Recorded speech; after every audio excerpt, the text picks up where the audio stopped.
Welcome to the Monster News Report. I'm Nick Adam Poling, your host. In this show, we'll be working with G fans to discuss and take on the critical issues you have been wondering about.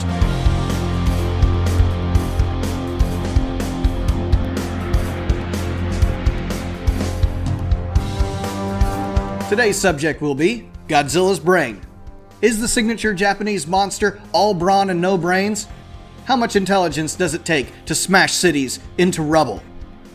Joining us on this episode will be Godzilla expert and friend of the show, regular G-Fest attendee, Mr. Chris Cuypers, aka GoGFan93. Welcome, Chris.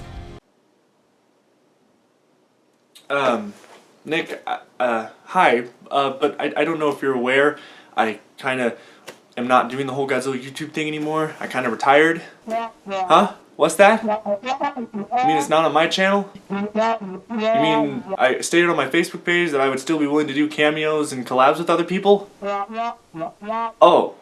Okay. Got it. Okay. We talking about Godzilla's brain? Alright. So basically, in the movie King Kong vs. Godzilla, they say that Godzilla has a pea-sized brain. Basically saying that he's dumb. Basically that when he walks up to a power line, he gets zapped, he avoids them. So he's barking away.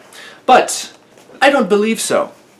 I believe that Godzilla is a lot stronger and smarter than we think he is. Okay, so first off, in Godzilla Raids Again, they talked about Godzilla and Anguirus both having multiple brains in that dinosaur book that they read at the beginning of the movie. Okay? In the 1993 film, Godzilla vs. Mechagodzilla, they talked about Godzilla having a second brain near his hip, and they had to shoot it. And therefore, by shooting it, they would paralyze Godzilla. So which means that he is smarter because he has two brains. I wish I had two brains, but I don't. Also another example, in 1972, Godzilla vs. Gigan, Godzilla saw that the Godzilla Tower had to be destroyed in order for him to win. So he went over there, destroyed the tower, and guess what? He won. So he used a little bit of brain power there.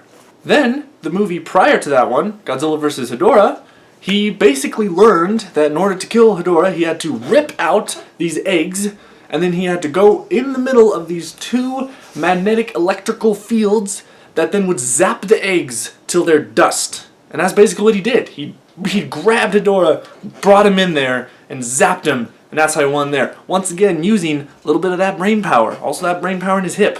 I don't know which one contributed, but hey, he's got two, so. Then another instance, in Godzilla vs. Mechagodzilla, the 1974 film, Godzilla literally turned himself into a magnet. I couldn't do that. Even if I was Einstein, I don't even think Einstein could turn himself into a magnet. But Godzilla did, because he's that smart, and somehow he knew he could do it. So, once again. Then, into the Heisei films, Godzilla had to destroy the tower that Space Godzilla was controlling, because that's where he was getting his power. And Godzilla learned, he was adapting. He's like, hey, you know what? I'm going to use these brains that I have, in my head and my hip, I think, right in the hip, there, right there, that if he destroyed the tower, then Space Godzilla would lose all of his power. And guess what? He did, and he won. So, there we go. See, Godzilla's smart. He's really smart. Then, in Godzilla 2000, Godzilla knew that he couldn't destroy Orga just by shooting him with his atomic breath, so he couldn't use traditional means. So what he did is he waited for Orga to open his mouth, and then he was like, wait a minute. If I go in there, I can charge up my breath, and then blow him up from the inside. And he did. And he blew him up. It's because he was smart. He used his brain again. His head and hip, I guess. I don't know. Then, in Megaguirus, Godzilla learned that, Megaguirus' stinger, that it was very, important to look at when she was, coming towards him. So basically what he did was he grabbed her stinger, and stuck it into the ground, and then proceeded to beat the crap out of her. So once again, being a little bit smart, it's kind of witty. It's like, hey, I grabbed this, and there we go. So then one of the last things I have on my notes here, because I totally did research on this, is that in GMK, Godzilla was completely smart.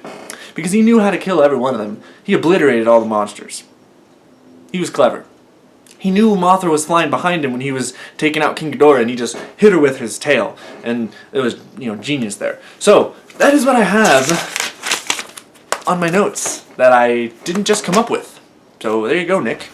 Okay, so Mr. Fan93, based on your research, what conclusions can you draw upon about Godzilla's brain or brains? So yes, Nick, with my research, my professional research of Godzilla's brain, I do believe that Godzilla does have multiple brains, and that the size of them is pretty big because he is very smart, because he uses his brain all the time, even if in some movies he's a little bit of a klutz, but that's okay. We're all kind of klutzes, you know, it's fine, it's fine. And yeah, capacity 2, like I said, big, and he's smart. So there we go. That's what I got. Well, thank you, Chris, for that report, and good luck with your endeavors in the future. We'll be following your progress on social media. Well, thank you, Nick. It was awesome to be on the Monster Report as always. Always happy to do these cameos or collabs with you. So thank you very much. So now, tell us what you think. Leave a comment in the section below, like and subscribe to this channel for more information, but stick with us because we have breaking news.